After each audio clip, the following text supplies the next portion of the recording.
Boa tarde a todos.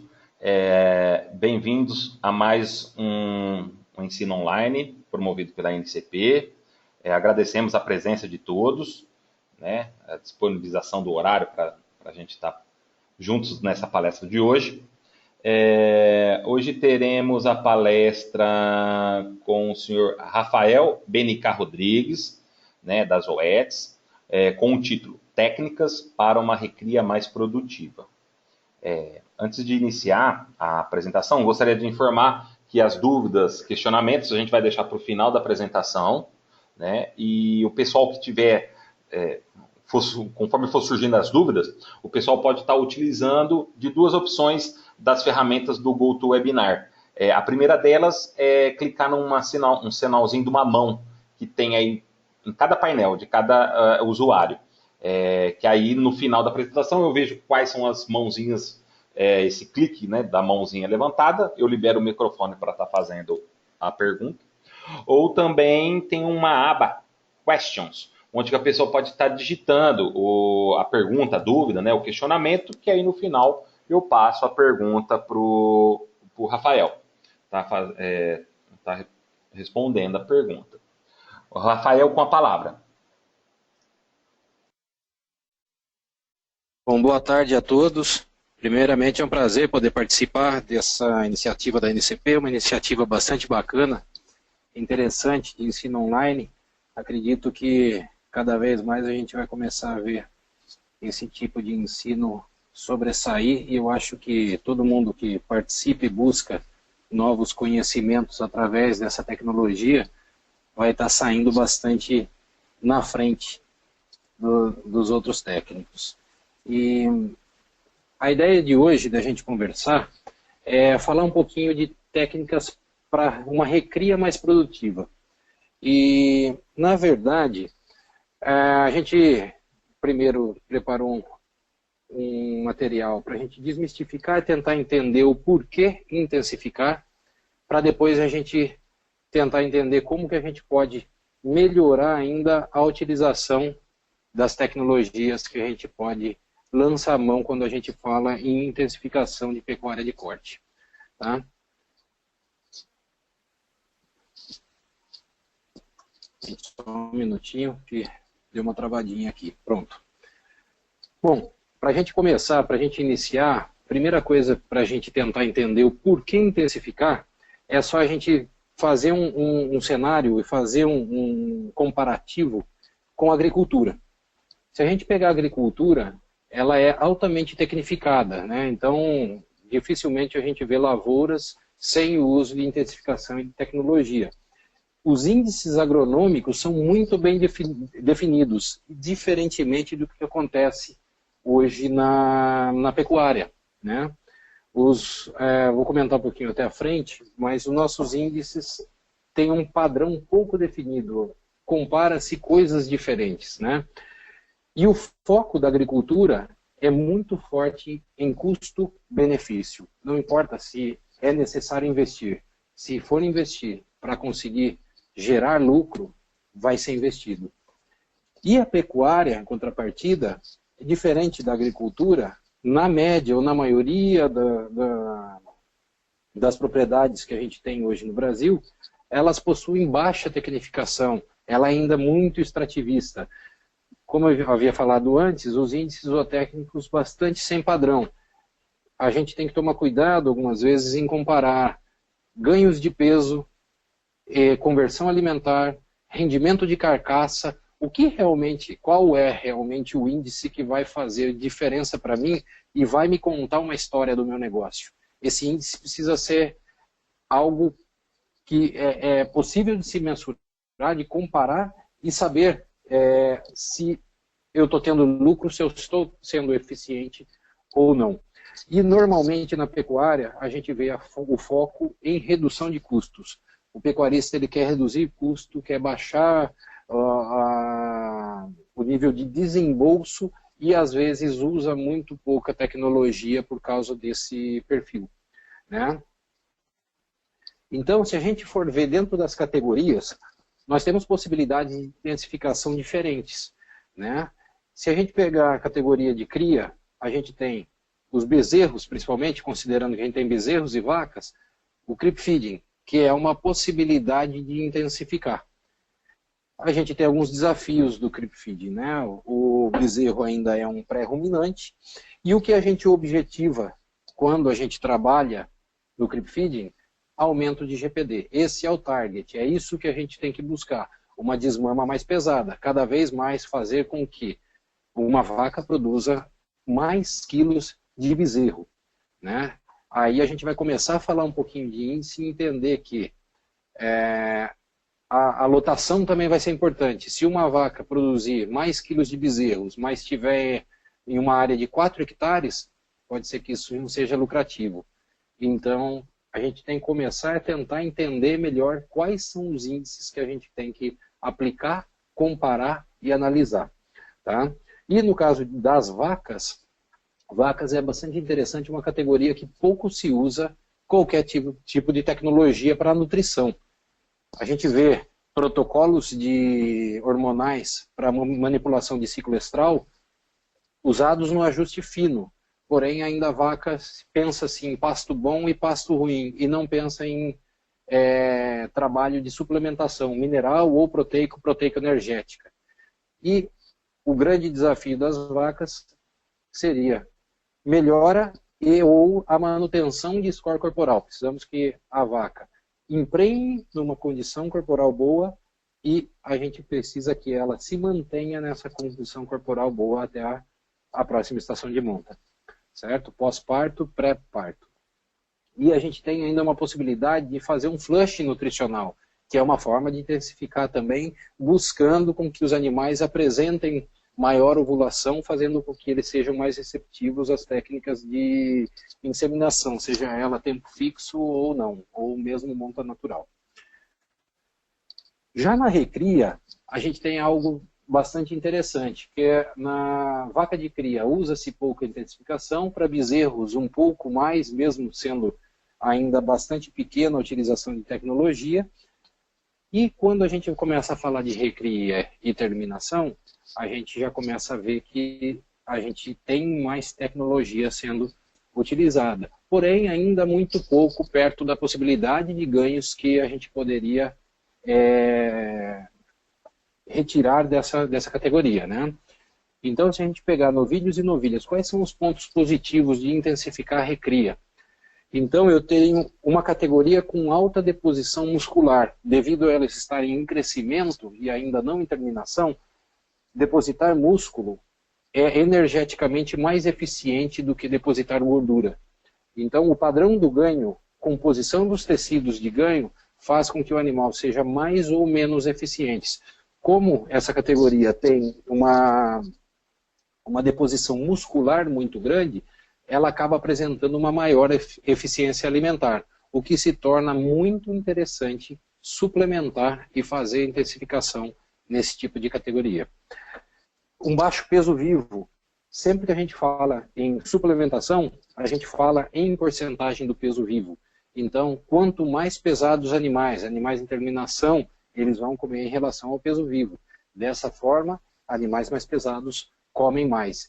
A gente sabe que existe um grande desafio quando a gente vai intensificar com logística. A gente precisa fornecer, dependendo do tipo de suplemento que vai ser utilizado, todos os dias no coxo.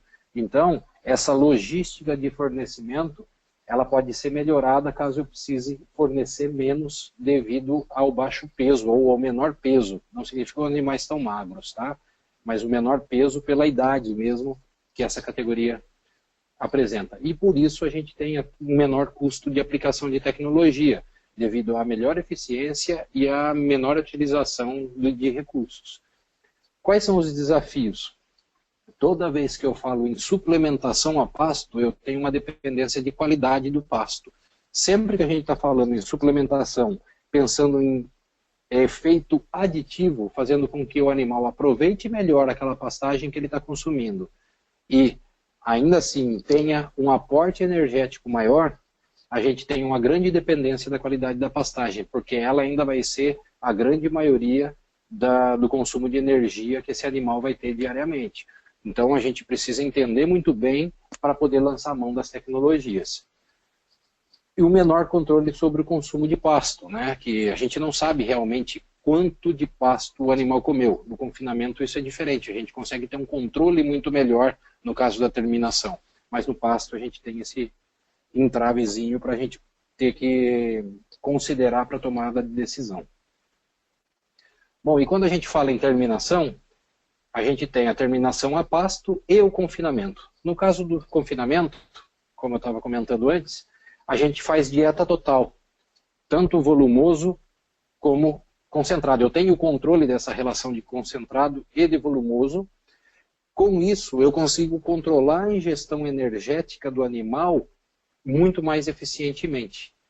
Porém, vocês poderiam me perguntar, por que, então, que eu não faço um confinamento? Se eu tenho um controle muito melhor, fazer um confinamento de recria. Isso pode sim ser feito. A gente tem que tomar cuidado com o consumo de energia, simplesmente, porque se o animal consumir muita energia ainda na fase de crescimento, ele passa a depositar gordura e acontece o que o pessoal chama de achatamento do boi. Ele fica com peso corporal reduzido e passa a depositar gordura mais cedo. Então, dá para se fazer, mas normalmente a gente tem alguns problemas e tem que tomar muito cuidado para tomar a decisão de confinar o animal na recria. E outro ponto muito importante, se eu acelerei o animal, se eu comecei a colocar suplementação, não tem mais jeito de tirar o pé. Pisou no acelerador, continua acelerado, daí para frente só. Não dá para eu fazer uma suplementação alta na recria, por exemplo, e depois terminar o animal a pasto. A gente vai perder tudo aquilo que foi colocado anteriormente. E no confinamento, se a gente for fazer a recria, a gente já vai ter que estender, fazer uma dieta de crescimento ou uma dieta restritiva, estender até o final do confinamento, até o final da terminação. E o entrave do confinamento é que a gente vai estar fazendo o fornecimento, além de eu ter que plantar, picar, armazenar, transportar o volumoso, que tem bastante quantidade de água, eu preciso colocar isso dentro da formulação diariamente, né? Então, esse transporte, principalmente da quantidade alta de água pelo volumoso, me gera cada vez um maior custo operacional. Por isso que os confinamentos hoje em dia estão aumentando a relação de concentrado e volumoso. Uma recria no confinamento necessitaria uma maior inclusão de volumoso, o que poderia gerar maior custo operacional. Essa conta tem que ser muito bem feita para lançar a mão desta tecnologia na recria. E a gente tem aí também a terminação a pasto, que aí entra mais ou menos igual da recria, né? Uma suplementação de 0,1 a 0,6% do peso vivo, que a gente vê. O semi-confinamento seria de 0,6 acima, gosto de considerar já como semi-confinamento, porque já existe efeito de substituição. O animal come menos pasto em detrimento ao consumo de suplemento. Ele passa a comer menos pasto e começa a substituir o volume de pasto por suplemento. Então, isso a gente já pode considerar um semi-confinamento. Apesar de que, normalmente, semi-confinamento, ele, como padrão, é utilizado com suplementação de 1% do peso vivo. E hoje a gente vê também o que é chamado de confinamento a pasto, ou suplementação de alta inclusão ou de alto desempenho a pasto. Normalmente se usa 2% do peso vivo em suplementação. A diferença é que o animal, a parte volumosa dessa dieta, o animal vai coletar via pasto. Então a gente perde aquele controle da dieta total do animal. Então a gente tem essas possibilidades de intensificação hoje em dia. E normalmente, o que a gente vê? A gente vê uma intensificação maior na terminação. E por que isso? Se a gente pegar o ciclo de produção, a terminação, a recria, ela é maior do que a terminação. Isso é um sistema convencional, a pasto, que a gente vê na média brasileira, de 35, às vezes 36, ou até um pouquinho mais, né, 36 meses. Então o que a gente tem? Uma cria de 7 meses, às vezes 8 também, dependendo de alguns sistemas, mas vamos pela média, 7 meses, uma recria de 16 meses e uma terminação com 12 meses. Por que se investe muito mais na terminação? É por causa do diferencial, a capacidade de realizar lucro. se eu investir na terminação, o próximo passo é o abate desse animal e eu vou realizar lucro. Então, normalmente, se investe simplesmente na terminação e dificilmente a gente vê investimentos na recria. E quando eu faço esses investimentos, o interessante, vamos considerar um sistema de terminação intensiva em confinamento. Considerei igual o sistema de cria, o de recria com 16 meses e a terminação com 3 meses, os 90 dias do confinamento padrão. A gente já reduz esse ciclo de produção para 26 meses. Por isso, essa tomada de decisão, em 3 meses que eu investi, eu já realizo o lucro. Enquanto a recria, eu demoraria mais para realizar. Agora, se eu fizer um sistema de recria e terminação intensiva, lembre-se que eu coloquei terminação intensiva também, porque pisou no acelerador, não dá mais para tirar o pé. Não dá para fazer uma recria intensiva e uma terminação extensiva. Então, eu já estou considerando, continuando a terminação intensiva no confinamento. Tá? Então, a gente tem uma recria antecipada de 16 meses no sistema convencional para 8 meses, se eu lançar a mão do uso de intensificação, de suplementação na recria. Aí eu teria um sistema que eu sairia de 35, 36 meses para 18 meses. E aí é algo que começa a ficar interessante pensando em índices zootécnicos. Porque qual que seria a diferença se eu conseguir uma lucratividade? Aí nós vamos falar por animal. Ainda não significa que esse seja o melhor índice, mas só para a gente ter base de comparação. Um animal que é terminado com 36 meses e tem um lucro de R$1.000 no período, e um animal que é terminado com 18 meses e tem um lucro de R$500 no período, esses animais são iguais. Eles têm uma rentabilidade para o negócio igual, porque eu estou usando metade do tempo neste ciclo de 18 meses e conseguindo uma lucratividade menor. Só que eu consigo fazer isso 2 vezes. Então, eu tenho que colocar no tempo. Então, quando a gente fala em índice zootécnico, isso é muito importante. A gente tem que ter a lucratividade que a gente tem por unidade diária e por tempo. Então, se a gente for fazer, qual que é o índice que temos que utilizar para realmente avaliar o nosso negócio e poder ter base de comparação, por exemplo, para comparar com a agricultura? Eu preciso saber quantos reais por hectare ou por alqueire, unidade diária, né, por ano. Dessa forma, eu estou comparando as mesmas coisas. Eu não posso comparar um animal de um ciclo de 18 meses com um animal de um ciclo de 36 meses. Certo? Então, isso é muito importante. Lembrando que índice zootécnico não existe índice certo e índice errado. Existe índice que pode ser comparado e índice que não pode ser comparado. Então, pensemos muito bem, porque o investimento vai ser maior para eu fazer uma recria e terminação intensiva, mas a minha retirada, ou quanto de reais por hectare por ano a mais que eu consigo retornar para o meu negócio, uma vez que eu faço esse investimento, vai ser maior dentro desse tipo de comparação. Então, eu queria colocar isso em foco para a gente poder ter cada vez mais massa crítica, senso crítico para poder comparar as coisas que são comparáveis. Certo? Bom, então agora, normalmente me sairia uma pergunta, se fosse uma palestra aberta, mas e com esse preço de milho? O suplemento estando caro, ração estando cara. Aqui a gente vê, de janeiro de 2015 até agora, neste mês, a gente tem um milho aí que aqui já está ainda com uma barrinha vermelha de mercado futuro, mas esse 49,2 já virou negócio de 51 no mês de maio. E a tendência é que a gente tenha uma quebra na safra, na safrinha agora, que façam com que os preços de milho continuem altos. Aí a pergunta que aconteceria, mas mesmo assim, vale a pena intensificar? Gente, se a gente fizer a conta certa, a gente vai ver que sim, vale a pena intensificar. A questão é a seguinte: como que eu posso utilizar da melhor forma os meus recursos? Qual categoria é a categoria que eu tenho que trabalhar com maior eficiência?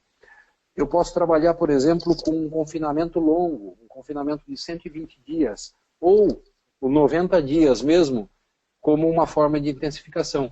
Agora, se eu trabalhar com uma recria, que é uma categoria mais eficiente em conversão alimentar, então eu uso menos quilos para pôr a mesma quantidade de peso vivo nessa categoria, e reduzir o tamanho do confinamento de 90 para 60 dias e conseguir terminar o animal, pode ser uma saída. É só eu saber utilizar da melhor forma o investimento que eu vou fazer. E utilizar esse investimento na recria pode ser a forma mais interessante de eu intensificar nesse momento que eu tenho insumos em alta. Então, vale a pena intensificar sim.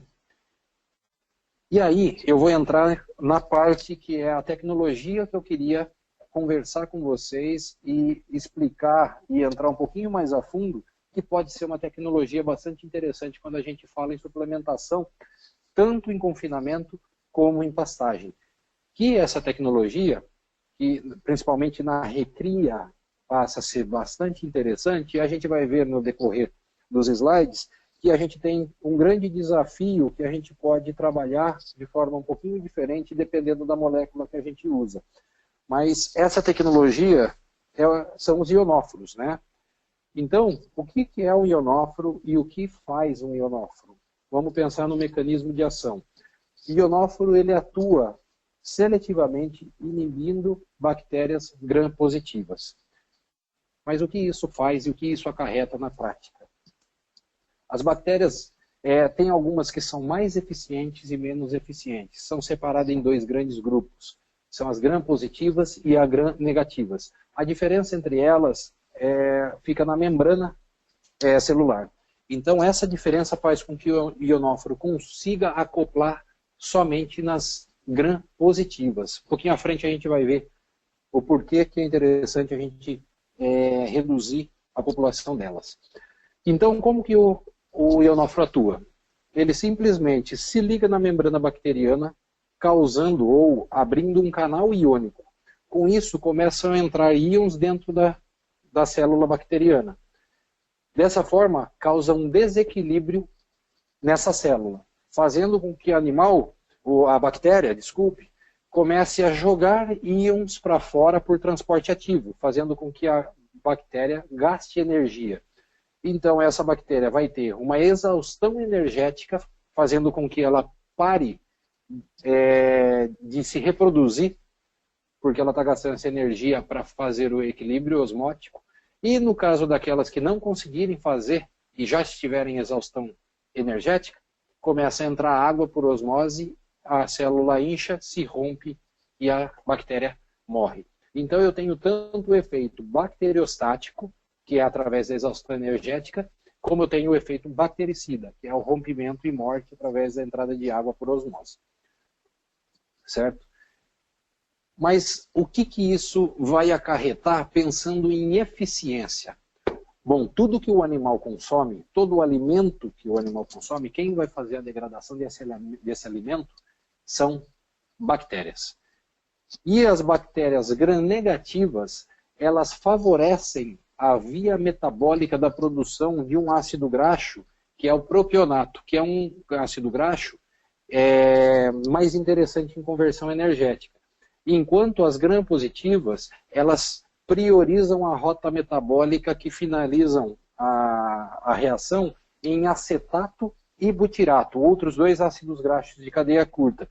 Porém, dentro dessa estequiometria, dessa reação química, a gente ainda tem desprendimento de gases, que são CO2 e metano. Então, se a gente entender um pouquinho mais a fundo, a gente tem o que vai produzir energia para o animal. São os ácidos graxos de cadeia curta, propionato, acetato e butirato. E esses gases que são produzidos, tanto o CO2 como o metano, eles são perda de energia. porque eu estou perdendo o esqueleto carbônico que eu poderia estar transformando em ácido graxo de cadeia curta e ser mais eficientes. E quando eu falo simplesmente nos ácidos graxos, o propionato ele é mais eficiente, como a gente vê no quadro ao lado, do que os outros em conversão de energia.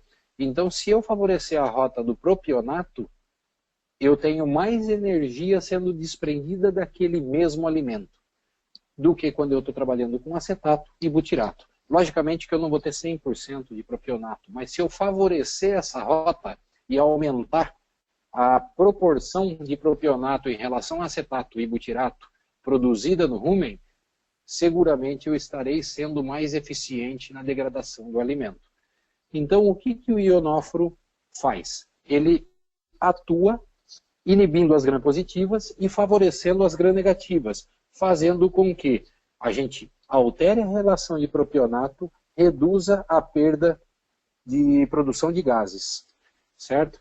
Então, se a gente pegar um experimento in vitro que foi feito por Campos, Neto e Chagas, já em 90, é interessante que a gente vai ver a quantidade de porcentagem molar de cada um dos ácidos e mais o metano, que é a principal perda de energia que o animal tem pela produção desse gás. Então a gente vê que no controle a gente tem 65% molar produzido. Quando a gente usa a lazolocida sódica, que é um dos ionóforos que são utilizados para bovinos de corte, a gente tem uma redução de 65% para 62% molar. Eu diminuo a quantidade de acetato. Propionato sai de 22 para 26. Como a gente estava falando, ele aumenta porque ele está inibindo bactérias gram-positivas. O butirato, ele pouco se altera. Normalmente, ele com o uso de ionóforos, ele trabalha com a mesma porcentagem molar, mesmo utilizando dos ionóforos. E aqui ainda reduziu, mas não tem diferença estatística. Agora, o metano é bastante interessante, que a gente vê uma redução significativa de metano, de 51,5 para 30,5. Esse 51,5, esses 20 pontos de diferença que a gente tem, isso é a transformação direta em energia através de favorecimento da via do propionato. Aquilo que estaria sendo transformado em metano vai para o propionato diretamente. Certo? Então, gente, é dessa forma que o ionóforo atua. E quando a gente fala em ionóforo, existe a tendência de a gente imaginar que todos os ionóforos são iguais. E eles não são. Na verdade, existe diferença entre as moléculas que a gente conhece hoje. Hoje a gente existem 3 ionóforos que são registrados para bovinocultura de corte no Brasil, que são a lazalocida sódica, que é o Taurotec, a marca comercial dele, produzido pelas Zoetis. Tem a monenzina, que existem diversas marcas hoje, e a salinomicina, que também existem marcas e genéricos também, existem bastante moléculas diferentes. O que é diferente entre eles? Primeiro, uma maior potência em relação às moléculas. Por que um pode ser mais potente que o outro? Um ponto muito importante é o grau de afinidade dos íons que o ionóforo transporta para dentro da célula. No caso aqui da lazolocida comparada à monenzina, que é o principal e mais conhecido dos ionóforos, a gente tem uma diferenciação porque a afinidade da lazolocida por íons bivalentes é muito maior do que a da monenzina. A gente vê que dos principais íons que a gente tem de afinidade da lazolocida, vários deles são bivalentes. E isso acarreta em que, cada vez que entra um íon bivalente dentro da célula bacteriana, normalmente a célula tira hidrogênio. E tirando o hidrogênio, que é monovalente, uma célula que acabou entrando um íon bivalente, ela vai precisar tirar 2 hidrogênios e gastar o dobro de energia para tirar esses hidrogênios e fazer a homeostase. Dessa forma, a atuação desse ionóforo, da lazalocida em relação à monenzina, a gente tem uma potência maior. E com isso a gente tem também uma rápida queda na produção de metano. E uma das coisas bastante importantes é que o ionóforo, ele melhora a conversão alimentar através da melhor utilização do alimento. Porém, entre eles existem diferenciação em como eles vão alterar a conversão alimentar. No caso de monenzina, é muito clássico a forma de atuação dele. A métrica da monenzina é através de redução de consumo, porque se eu melhorar, se eu mantiver o mesmo ganho de peso e reduzir o consumo, eu estou sendo mais eficiente. Se eu aumentar o ganho de peso e manter o consumo, eu também estou sendo mais eficiente. É o caso da lazalocida. Ela trabalha a métrica de ganho de peso no mesmo consumo. Em alguns casos, até sobe um pouco o consumo, performando ainda melhor. No caso da monenzina, não. Reduz consumo e mantém ganho de peso. Em confinamentos de alto grão, isso faz sentido. A utilização de monenzina é bastante interessante. No caso de pastagem, reduzir consumo não é uma métrica eficiente. Quando a gente fala em índices, não significa que está errado. Significa que monenzina para a métrica de redução de consumo, ela faz o que ela promete. Porém, no pasto, a métrica é ganho de peso. A lazalocida se torna uma opção mais interessante para o pasto.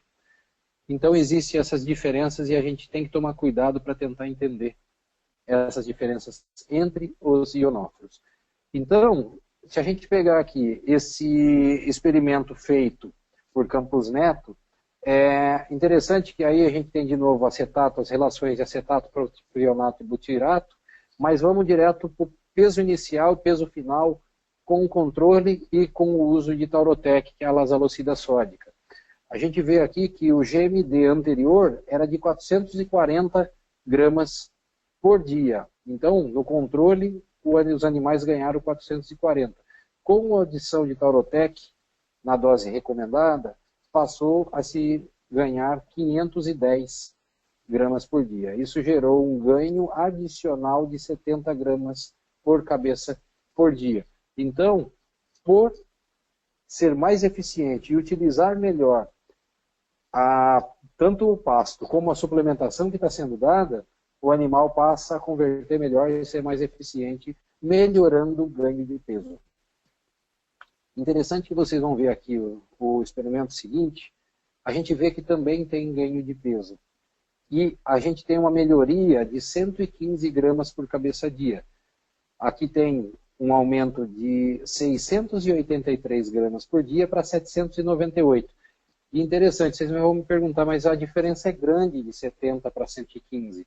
Mas prestem atenção no ganho médio diário do controle. Aqui no experimento anterior era 440 gramas, enquanto nesse experimento é de 683. Então, o que isso está me falando? Que a nutrição, ou o próprio pasto, ou a suplementação, foi melhor nesse segundo experimento. Como eu tinha mais nutriente disponível sendo desperdiçado, o ganho tende a ser maior quando eu tenho uma nutrição melhor. Em melhores condições, o meu ganho adicional é melhor. Em piores condições, ele é menor. De qualquer maneira, eu tenho ganho adicional por converter e por degradar melhor aquilo que o animal já está consumindo. E quando eu estou falando em desempenho, olha que interessante. Foi feito um estudo, aqui neste caso, em confinamento nos Estados Unidos, por uma cooperativa extensionista, onde eles pegaram 53 provas diferentes que eles fizeram com monenzina, 17 com lazalocida e 5 com salinomicina. Notem que o GMD até deu um pouquinho acima da monenzina. Normalmente ele fica bem próximo de zero, esse ganho de peso. Por quê? Ela melhora a conversão alimentar através da redução de consumo.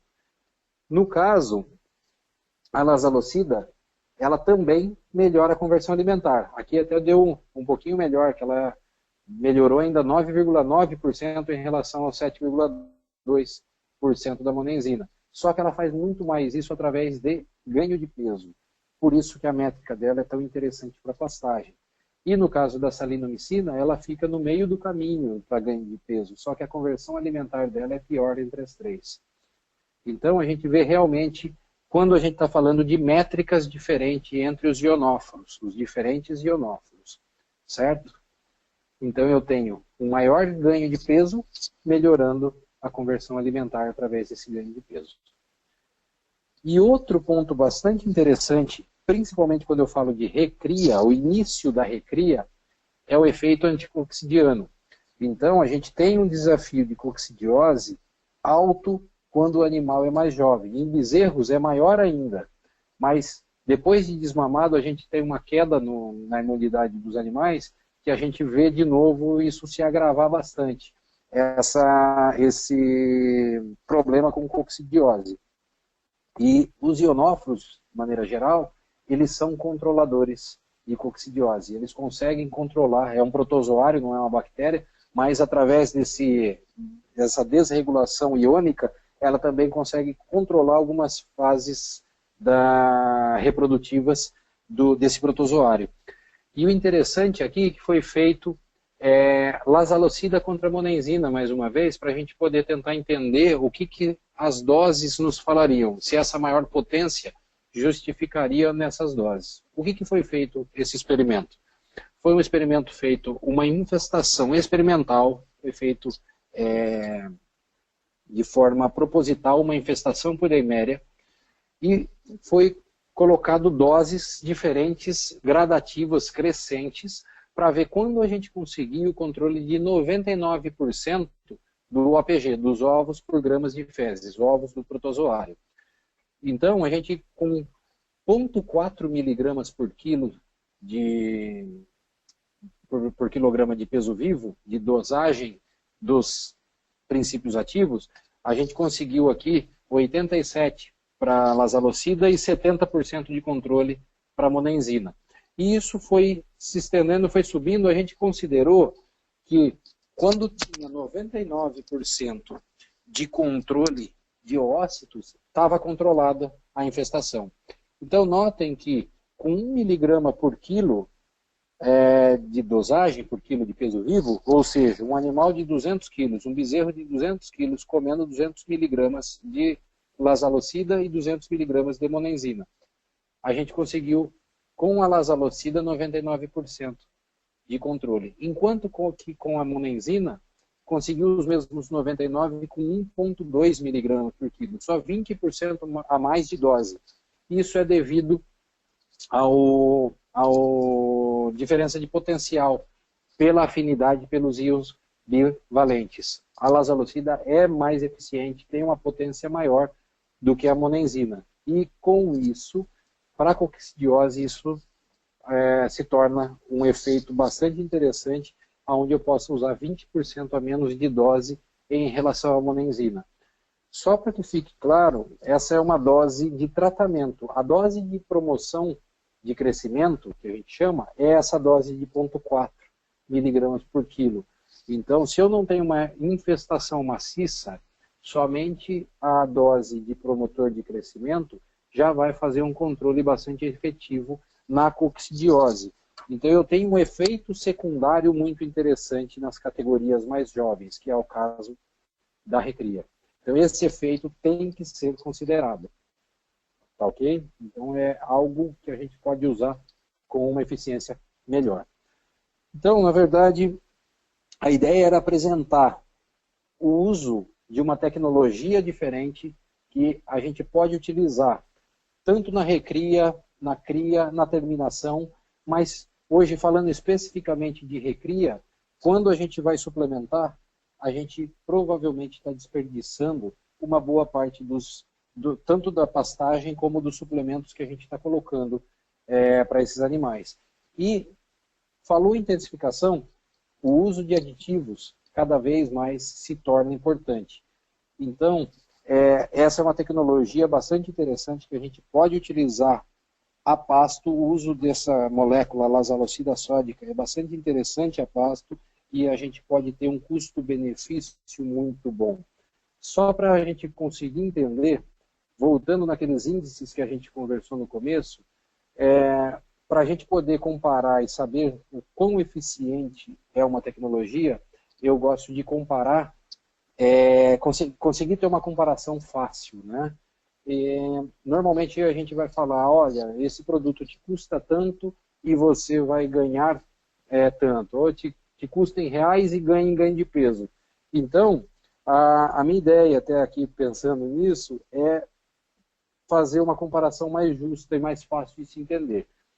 Essa tecnologia vai custar de 15 a 18 gramas de ganho de peso para ganhar aqueles 70 gramas adicionais até 115, e a gente tem alguns resultados de até 140 gramas em alguns casos de nutrição mais eficiente, adicionais pelo uso da tecnologia. Então ela se paga e sobra dinheiro. E entra naquele conceito dos primeiros slides. Se a gente investir, a gente consegue coletar mais. Então faz muito sentido o uso de tecnologia de baixo investimento inicial e que traz um retorno bastante interessante. O aditivo é realmente uma tecnologia que está aí para somar e deve ser utilizada. Bom, gente, obrigado. Era isso que eu tinha para apresentar para vocês e espero que tenha ficado claro e tenha somado alguma coisa. Fico à disposição se tiver alguma pergunta. Rafael, obrigado pela apresentação.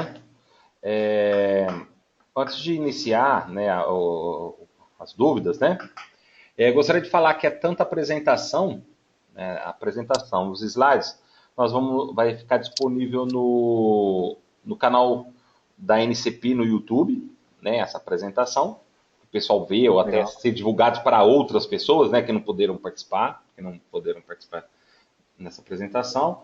E o slide também a gente vai estar colocando no SlideShare, né, nos próximos dias aí. Algum comentário, Rafael?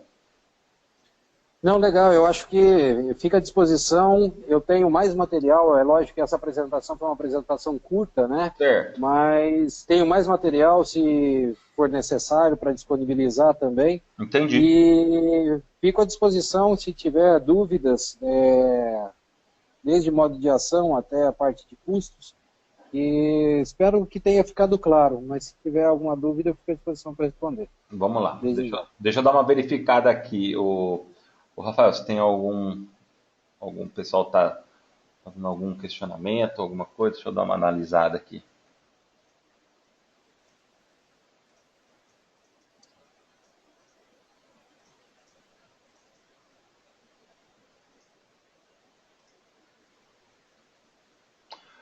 O Rafael, tem uma pergunta aqui do Fábio Ávila, tá?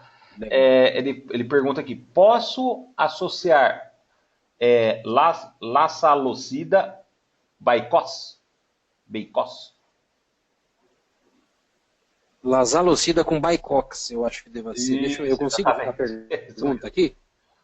Fábio na verdade, o Baicox, ele é um anticoxidiano oral, né, Fábio? Então, ele é um pouquinho diferente, os modos de ação deles, mas ele não é ionóforo, ele não é um promotor de crescimento. Você pode usar sim, porque você pode usar um promotor de crescimento e você pode usar o Baicox como terapêutico. Agora, você usando o ionóforo, você já vai estar tendo um controle de coccidiose. Você, teoricamente, já não teria mais a mesma infestação. Poderia utilizar, mas eu acho que eu aumentaria a dose do ionóforo, já seria suficiente para você, vamos falar, na média, tirar a quantidade de oócitos, diminuir a quantidade de oócitos no seu rebanho. Eu guardaria esse tipo de produto para você trabalhar em uma situação totalmente específica, onde você tem um desafio maior, tá? Porque ele é terapêutico mesmo, ele é um tratamento mesmo. O ionóforo seria prevenção, tá? Espero ter respondido. Tá, eu vou liberar o microfone dele aqui, vamos ver. Ô Fábio, tem mais alguma pergunta? O microfone está liberado. Se você quiser conversar direto com o Rafael, está liberado o microfone. Fábio? Provavelmente ele deve estar sem microfone ou alguma coisa. Mas ele agradeceu aqui. Agradeceu, obrigado. Obrigado, Fábio. Legal, Fábio. Qualquer coisa tem também meu e-mail, Fábio, e se você precisar de mais alguma informação, você pode até me mandar por e-mail também. Fico à Tem o, disposição você, para você poder colocou aqui responder. no slide, né, teu telefone e o e-mail, né, Exatamente. o Rafael. Então fica à disposição, né, se o pessoal quiser tirar mais alguma dúvida, alguma coisa, né? Exatamente, fico à disposição, pode entrar em contato. Tá, aqui o pessoal não estão questionando mais nada. Acho que não tem mais nenhum questionamento, né? Gostaria de afirmar, de confirmar que a palestra vai estar no canal do YouTube. Não só essa palestra, mas todas as palestras que já foram realizadas dentro do ensino online, entrevistas, eventos, enfim, todos esses assuntos, né, relacionados ao melhoramento genético e parte de zootecnia veterinária. No canal do YouTube da NCP tem vários tipos de apresentação lá, né, de vídeos, que o pessoal pode estar Aham. consultando e revendo, né, essas palestras, né. Rafael, se você quiser concluir, fica à vontade. Não, legal, gente. Eu agradeço mais uma vez a oportunidade de poder discorrer um pouquinho com vocês. Logicamente que a gente entrou aqui de maneira bem simplista ainda no uso de tecnologia para recria. A gente tem muita coisa para trabalhar e, na verdade, o uso de ionóforo é simplesmente algo a mais. É aquele ganho marginal que pode fazer a diferença entre o lucro e o não lucro da atividade. Então, eu acho que é uma tecnologia que, uma vez que a gente está acelerando, que a gente está utilizando suplementação um pouco mais pesada, a gente tem que utilizar, porque a gente está desperdiçando parte daquilo que a gente está oferecendo para os animais. Uma vez que a gente tenha os insumos cada vez mais caros, temos que utilizar melhor, saber a melhor forma de utilizar. E o uso de ionóforo é uma possibilidade bastante interessante para isso. Legal? Então, mais uma vez, gostaria de agradecer, ficar à disposição e espero ter somado alguma coisa nesses 40 minutos aí de apresentação para os ouvintes. Tá. Rafael, novamente, muito obrigado pela disposição e agradeço mais uma vez a participação de todos em mais um ensino online aí. Obrigado, gente. Obrigado.